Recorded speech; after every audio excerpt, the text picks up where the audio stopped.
자매님, 이후 예배 기도 순서는 이요한 집사님께서 수고해 주시겠습니다. 영광 할렐루야. 하나님을 찬양합니다. 하나님께서 오늘 우리에게 주시는 말씀은요, 엘리야를 통해서 우리로 하여금 하나님의 음성에 대한 도전입니다. 자, 우리가 믿는 하나님은 영으로 계십니다. 보이지 않는 하나님, 들리지 않는 그의 음성. 그러나 우리에게 마음문을 열어주셔서 우리의 마음이 할례를 받으면 그의 음성을 들을 수 있고 경험할 수 있다고 성경은 말합니다. 이것은 하나님을 아버지로 모시는 자녀가 누리는 복입니다. 마치 의사 선생님이 청지기를 통해서 한의사 선생님이 진맥을 통해서 유의미한 의미가 있는 소리를 듣는 것처럼 하나님의 잔잔한 음성, 부활하시고 성천하신 예수님의 잔잔하고 청아한 그 음성을 우리가 들을 수 있다는 것입니다. 우리의 귀에 할례를 받고 우리의 마음에 할례를 받으면 우리가 하나님께 집중하면 하나님께서 우리에게 잔잔하게 들려주시는 음성이 있다는 것입니다. 그러면 거친 세상에서 지치고 상한 마음이 위로받고 힘을 얻고 방황하던 인생도 목적이 이끄는 삶으로 새롭게 시작할 수 있다는 것입니다. 이 음성을 들어보지 않은 사람은 알 사람이 없도다. 그러나 분명히 성경은 계속해서 우리에게 말씀합니다. 하나님은 말씀으로 우리에게 찾아오시고 우리의 귀가 열리면 들을 수 있다는 것입니다. 그러면 어떻게 하면 우리가 그 음성을 들을 수 있을까요? 오늘 말씀을 통해서 성령께서 우리에게 깨달음을 주시고 예수님의 청한 그 음성, 세미한 음성, gentle whisper, 세미한 잔잔한 속삭임이 들리는 시간이 되기를 간절히 축원합니다. 성경은 엘리야에게 두 모습이 있다라고 우리에게 가르쳐줍니다. 성경은 엘리야의 두 모습을 분명히 보여줍니다.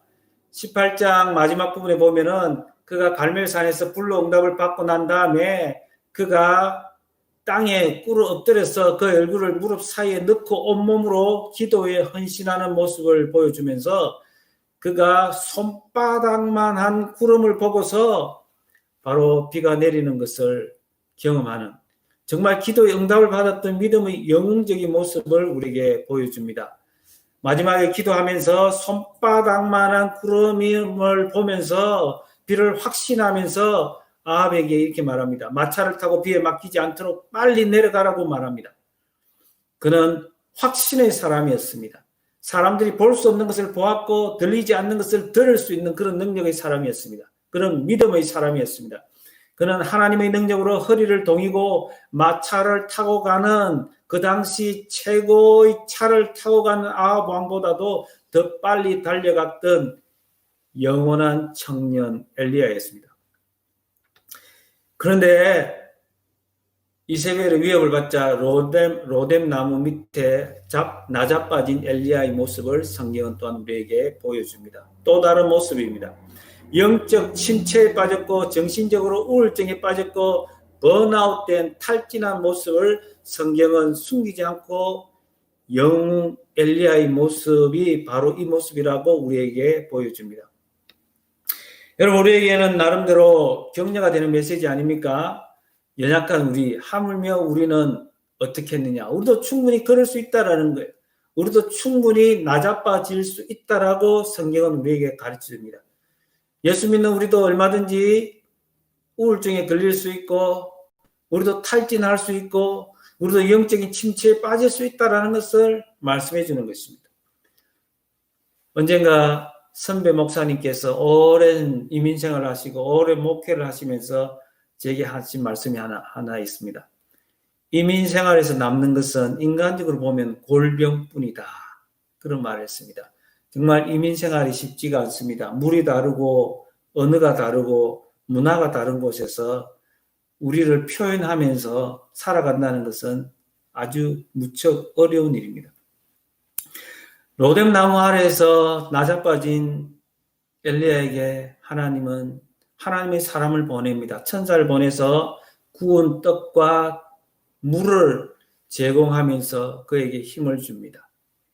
야, 네가 하나님의 사람인데, 네가 선지자인데 네가 이 자리에 나자빠질 수 있느냐? 정신 안 차릴래? 라고 해초리를 든 것이 아니라 구운 떡과 물로서 힘을 주었습니다. 여러분, 구운 떡과 물을 통해서 우리가 번뜩 생각나는 게 있잖아요. 퍼뜩 생각나는 게 없습니까? 사르밧 가부집에서 물과 떡을 공개를 받고 제공을 받았던 생각이 날 것입니다. 하나님의 능력으로 한 움큼밖에 안 되는 그 밀가루, 정말 물 한 병 믿음의 여인을 통해서 공개를 받았는데 하나님께서 그 밀가루가 떨어지지 않고 그 기름이 떨어지지 않게 했던 그 하나님을 그로 하여금 하나님을 말씀하지 않고 생각나게 했을 것입니다. 조금씩 깨달아가게 하시는 우리 하나님은 친절하신 하나님입니다. 성령의 9가지 열매 중에서 자비라는 게 있습니다. 그 자비는 영어에서 kindness입니다. 친절입니다. 친절하시고 자상하신 분이 우리가 믿는 하나님입니다. 그리고 예수님께서 갈릴리 바닷가에서 시리와 절망에 빠진 제자들을 숯불에 구운 고기와 떡으로 아침을 차려주셨던 예수님. 성경은 말합니다. 예수님은 우리의 유일한 위로자입니다.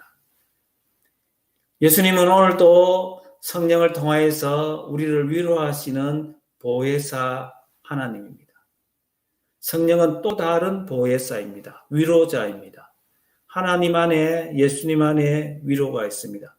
여러분 주 안에서 항상 위로를 받으시면서 회복할 수 있기를 바랍니다.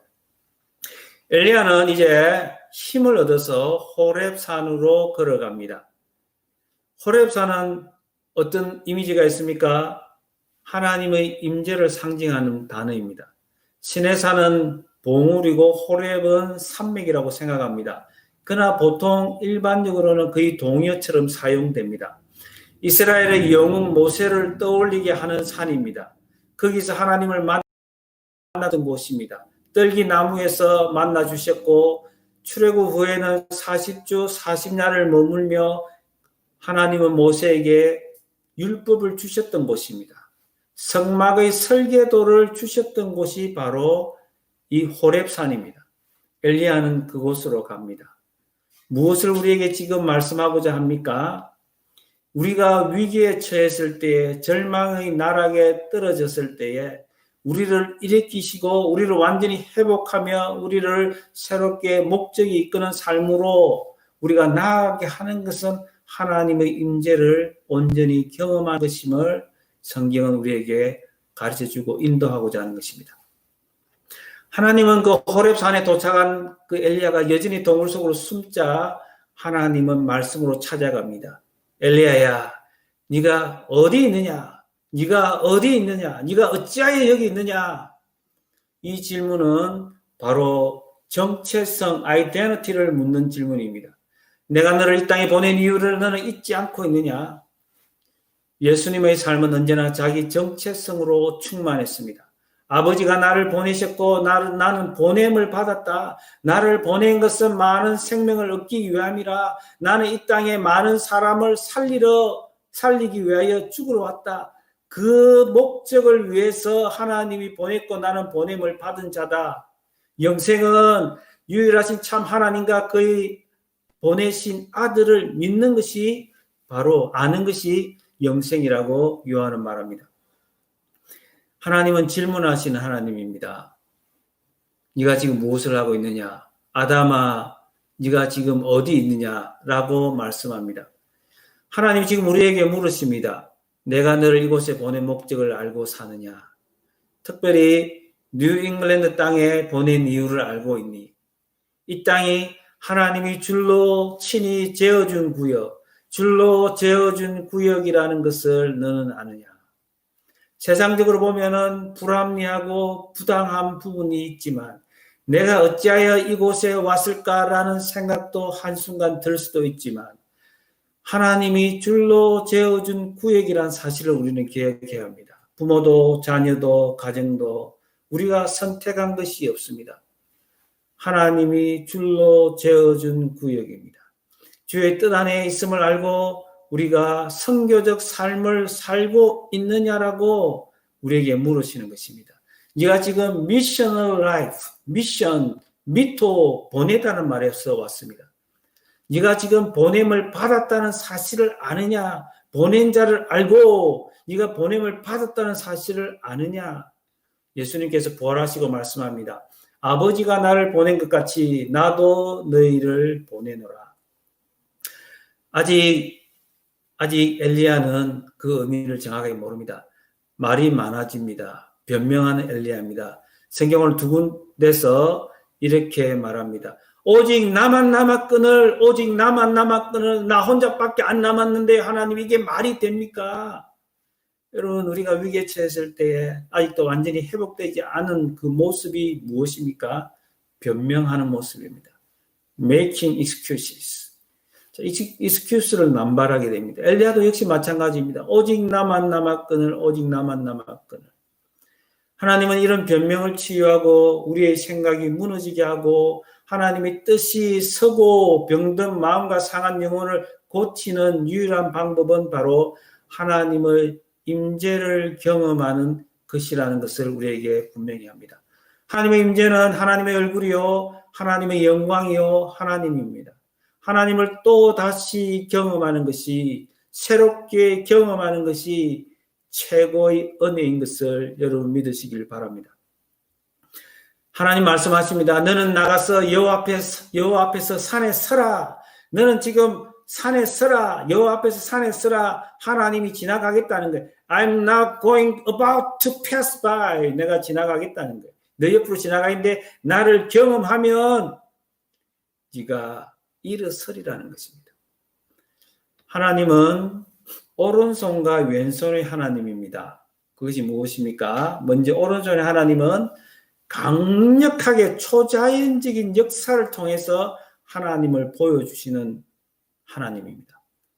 여호와 앞에 섰는데 크고 강한 바람이 산을 가르고 바위를 부숩니다. 그러나 그 강력한 바람 가운데 하나님을 느낄 수가 없습니다. 경험할 수가 없어요. 바람이 지나간 후에 지진이 일어납니다. 지진 가운데도 하나님을 볼 수가 없어요. 느낄 수가 없어요.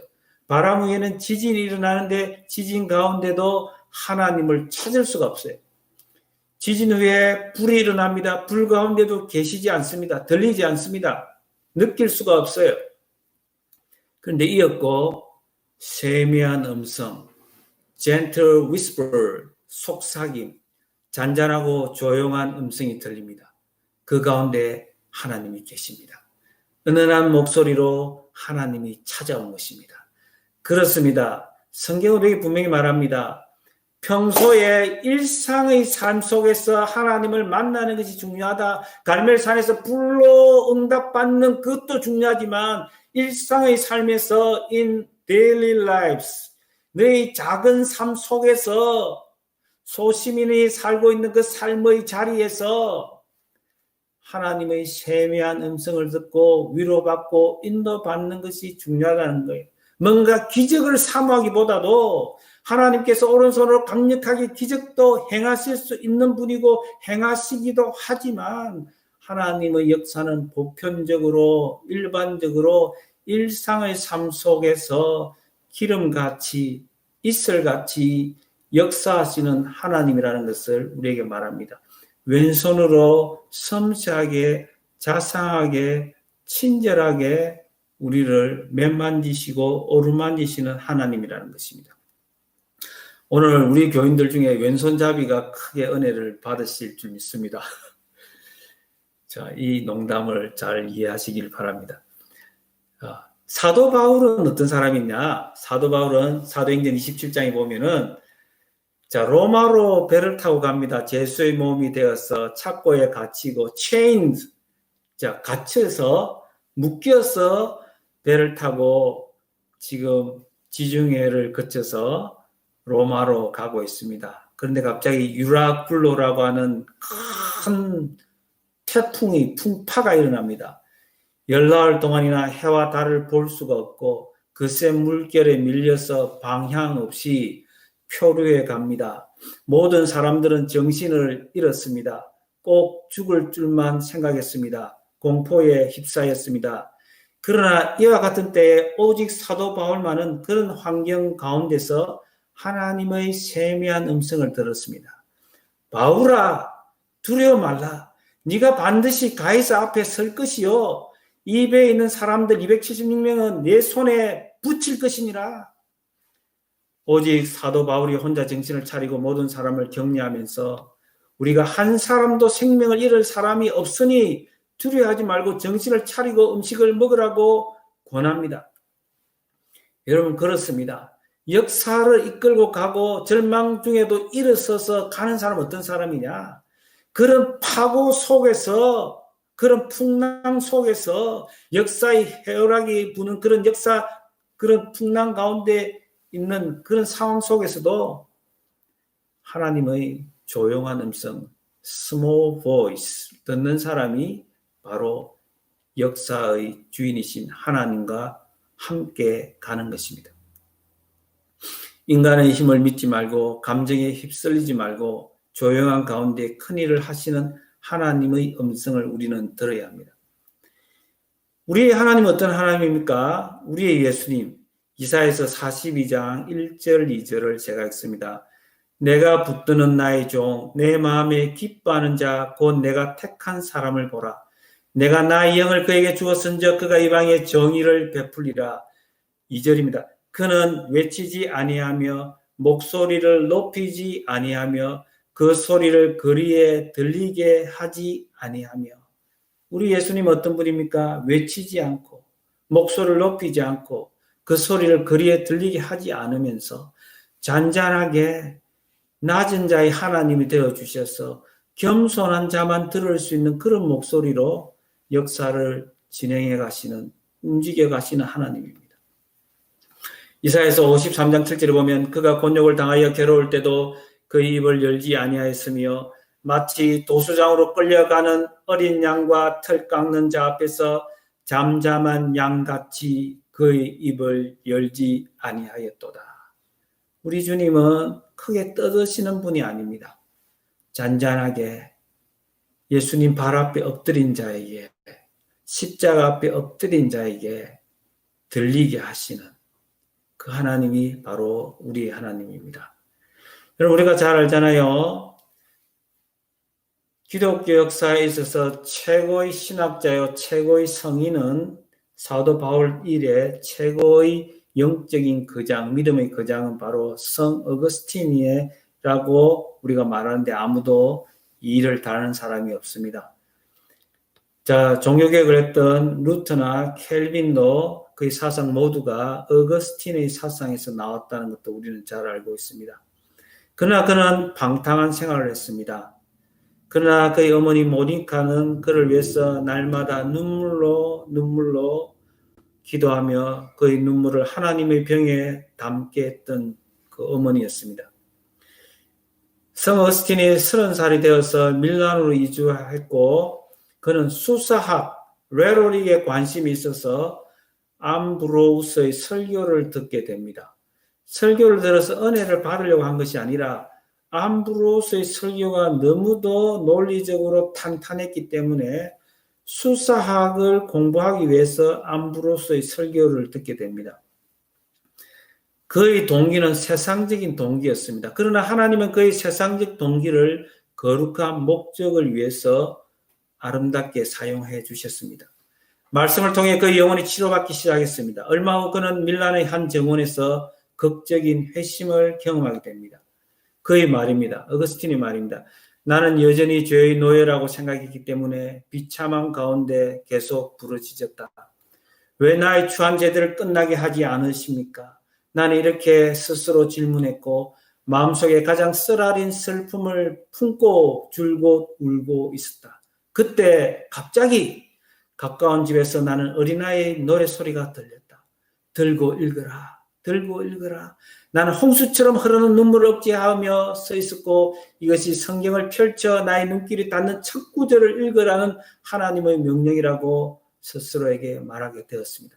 나는 성경을 펼쳤고 그리고 시선이 닿는 첫 구절을 읽었는데 그 말씀이 무엇입니까? 로마서 13장 13절 14절입니다. 낮에와 같이 단정히 행하고 방탕과 술 취하지 말며 음란과 호색하지 말며 쟁투와 시기하지 말고 오직 주 예수 그리스도로 옷 입고 정욕을 위하여 육신의 일을 도모하지 말라. 어거스틴이 말합니다. 나는 더 이상 읽을 필요가 없다. 왜냐하면 그 문장의 끝에 이르자 그것은 눈 깜짝할 사이에 나의 마음 안에 넘쳐 들어오는 신앙의 빛각 탔고 의심의 모든 어둠이 사라지게 만들어 주었다. 여러분 우리는 하나님의 세미한 음성을 들어야 합니다. 세미한 음성을 들었던 사람을 통해서 하나님은 사용합니다. 큰 기적이 아니라 하나님의 인격적인 그 목소리, 섬세하고 자상한 그 작은 목소리를 듣는 자를 통해서 하나님 역사를 이루어 가십니다. 루트의 일생을 바꾸고 종교개혁을 일으킨 성경은 바로 로마서 1장 17절입니다. 복음에는 하나님의 의가 나타나서 믿음으로 믿음에 이르게 하나니 기록된 바 오직 의인은 믿음으로 말미암아 살리라 함과 같으니라. 오직 의인은 믿음으로 말미암아 살리라 함과 같으니라. 복음에는 하나님의 의가 나타났고 어렵게 되는 것은 믿음에서 믿음으로 from first to last 처음부터 끝까지 행위가 아니라 믿음으로 시작해서 믿음으로 끝나는 그 속에 그것으로 하나님의 의가 우리에게 전가될 수 있고 복음의 능력이 있다라는 것을 구원의 능력이 있다라는 것을 그는 확신하게 되면서 그는 온갖 핍박 가운데 박해 가운데서도 위협 속에서도 종교 개혁을 이루어가는 데 쓰임을 받을 수가 있었습니다. 우리가 말씀을 듣고 읽고 묵상해야 할 이유가 여기에 있습니다. 성령을 의존하면서 성경을 읽고 묵상할 때 말씀이 들리고 하나님의 세미한 음성이 들릴 줄 믿습니다. 말씀이 들리면 우리의 영혼이 소생합니다. 말씀이 들리면 비전의 사람이 될 수 있습니다. 보내신 목적대로 사는 은혜를 누릴 수 있습니다. 우리의 생각을 고칠 수 있습니다. 여러분 말씀을 들으려고 하면 귀를 기울여야 합니다. 겸손해야 합니다. 낮은 곳으로 찾아오신 하나님을 알아야 합니다. 사람이 되어 오신 예수님, 마구간 말구위에 오신 그 하나님, 마음이 높은 사람은 결단코 이 세미한 음성을 들을 수 없습니다. 엘리야는 두 번이나 나 혼자만 남았다고 했는데 하나님이 이 세미한 음성을 통해서 무슨 말씀을 줍니까? 그를 사명자를 깨우는데 첫째, 너 혼자라고 내가 7,000명이나 바알에 무릎 꿇지 않은 7,000명이나 남겨놓았다는 거예요. 하나님은 가장 어두운 시간에 여전히 일하고 계시는 분이라는 것을 우리에게 밝히 보여줍니다. 7,000명 완전한 수입니다. 7 곱하기 10 곱하기 10 하면 어떻게 됩니까? 7 곱하기 1000입니까? 7,000명. 완전합니다. 하나님은 하나님의 역사를 이루기 위해서 하나님은 거룩한 백성을 완전하게 준비해 주시는 분이라는 것을 말씀합니다. 하나님 말씀합니다. 이제 내 길을 돌이켜. 엘리야는 이제 광야로 가게 됩니다. 다메섹에 가서 하사엘에게 기름을 부어 아람 왕이 되게 하고 시리아 왕이 되게 하고 또 님시의 아들 예후에게 기름을 부어 이스라엘 왕이 되게 하라. 예후를 통해서 오모리 왕조 아합 왕가를 심판하는 도구로 쓰임받도록 해라. 그리고 엘리사에게 기름을 부어 너희 후계자가 되게 하라고 합니다. 하나님은 이스라엘의 하나님일 뿐만 아니라 이스라엘 밖의 세상에도 하나님께서 관여하고 개입하고 간섭하시는 하나님이라는 것을 우리에게 말씀합니다. 그리고 물질 세계뿐만 아니라 엘리사를 통해서 영적인 세계도 주장하시고 간섭하시고 이끌어 나가시는 분이 우리의 하나님이라고 말씀하면서 이 일에 엘리야 네가 쓰임을 받아야 한다라고 말씀하는 것입니다. 사랑하는 성도 여러분, 이민 생활에 고단한 삶을 보내고 있지는 않습니까? 세상의 위로는 잠시 잠깐이요 일시적입니다. 우리는 하나님의 위로를 받아야 합니다. 예수님은 우리의 유일한 위로자입니다. 하나님을 경험하는 삶으로 초대하시는 하나님을 우리는 알아야 합니다. 하나님을 경험하는 삶을 누려야 합니다. 하경삼입니다. 하경삼. 하나님을 경험하는 삶.